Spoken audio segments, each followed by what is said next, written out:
kita memulai pelajaran kita berdoa dulu. Doa dimulai. Tuhan Yesus yang baik, terima kasih Tuhan untuk hari ini. Kami memulai pelajaran kami, berikan roh kebentaran kepada kami, agar kami dapat mengikuti pelajaran yang diberikan Ibu Guru. Dalam nama Yesus kamilah berdoa. Amin. Anak-anak, pembelajaran kita hari ini, tema 1, subtema 3. Subtema 3, ayo selamatkan hewan dan tumbuhan. Kita gabung pembelajaran yang pertama dan yang kedua. Untuk pembelajaran pertama, kita belajar tentang PKN. PKN yaitu penerapan sikap atau perilaku yang sesuai dengan nilai-nilai sila kedua Pancasila yang ada di rumah, di sekolah, dan di masyarakat. Jadi penerapan sikap atau perilaku yang sesuai dengan nilai sila kedua di rumah, yaitu mencintai, menghormati, dan menaati nasihat orang tua. Kemudian menjunjung tinggi nilai-nilai luhur keluarga dengan penuh ketulusan sehingga terjadi suasana keluarga yang bahagia. Kemudian menjaga nama baik keluarga di masyarakat. Terus setiap anggota keluarga melaksanakan hak dan kewajibannya. Terus tidak saling mencampuri hak orang lain. Tidak saling mencampuri hak orang lain. Nah, itu adalah sikap atau perilaku dengan nilai-nilai yang sila kedua di rumah. Kemudian kita lanjut di sekolah.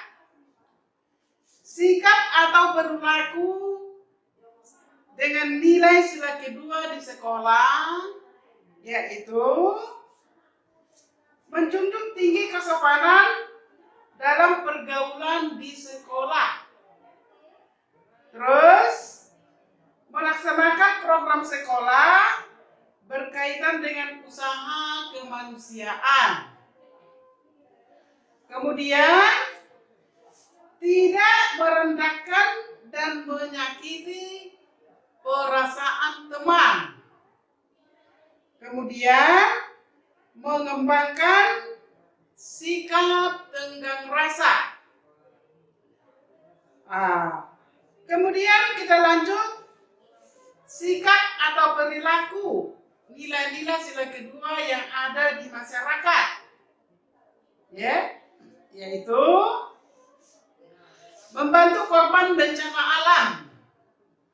Membantu korban bencana alam, memberi sedekah kepada fakir miskin, tidak menyakiti dan memfitnah orang lain, kemudian berlaku sopan kepada orang lain, terus mengumpulkan dana belasungkawa yang diserahkan kepada yang berhak menerimanya. Itu perilaku yang sesuai di masyarakat. Kita lanjut dengan pelajaran bahasa Indonesia. Pelajaran bahasa Indonesia yaitu tentang cara, langkah-langkah yang saja diperhatikan dalam membuat teks laporan hasil wawancara. Langkah-langkah yang dilakukan dalam membuat teks laporan dalam hasil wawancara, yaitu dengan cara pertama yaitu kita buat dulu menentukan pokok-pokok persoalan yang akan ditanyakan. Menentukan pokok-pokok persoalan yang akan ditanyakan.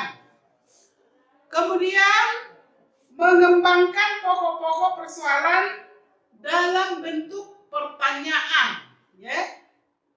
Mengembangkan pokok-pokok persoalan dalam bentuk pertanyaan.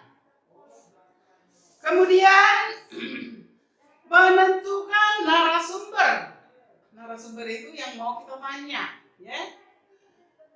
Terus melaksanakan wawancara sesuai yang direncanakan. Yang terakhir adalah menulis hasil wawancara. Itu cara membuat wawancara. Jadi, apakah latar belakang kegiatan wawancara? Latar belakang kegiatan wawancara yaitu salah satu tugas, ya. Salah satu tugas di bidang mata pelajaran bahasa Indonesia yang bertujuan memperoleh informasi dari narasumber. Itu adalah latar belakangnya. Kemudian apakah maksud dan tujuan? Maksud dan tujuan dilakukan kegiatan wawancara. Nah, itu tadi, ya.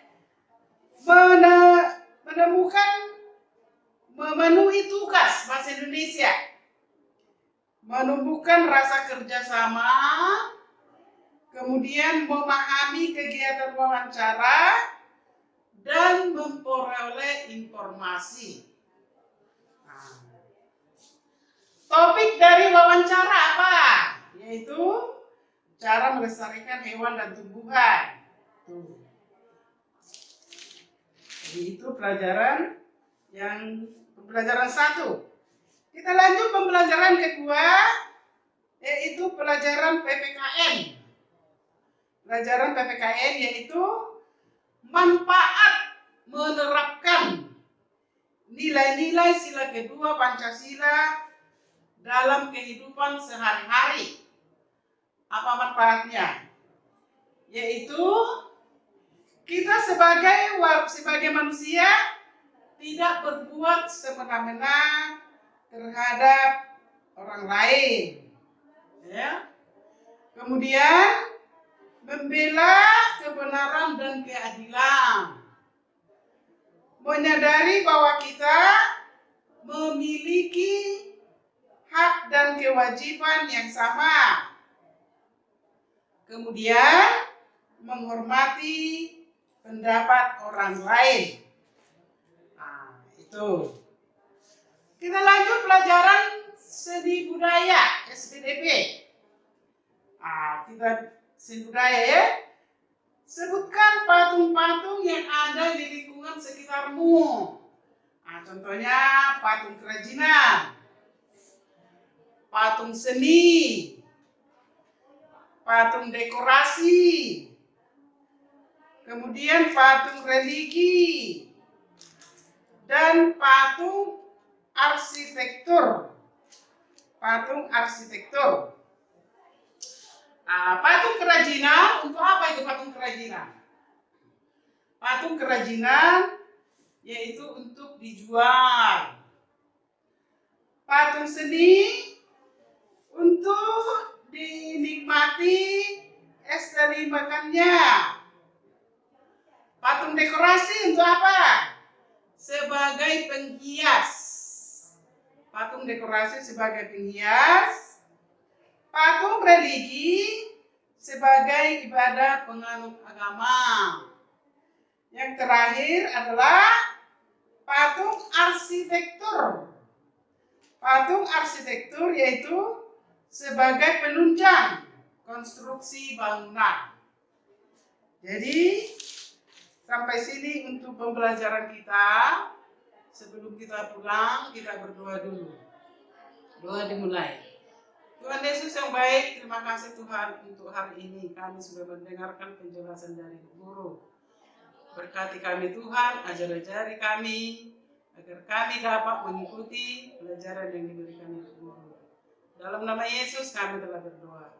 Amin. Selamat siang anak-anak, selamat belajar, Tuhan memberkati.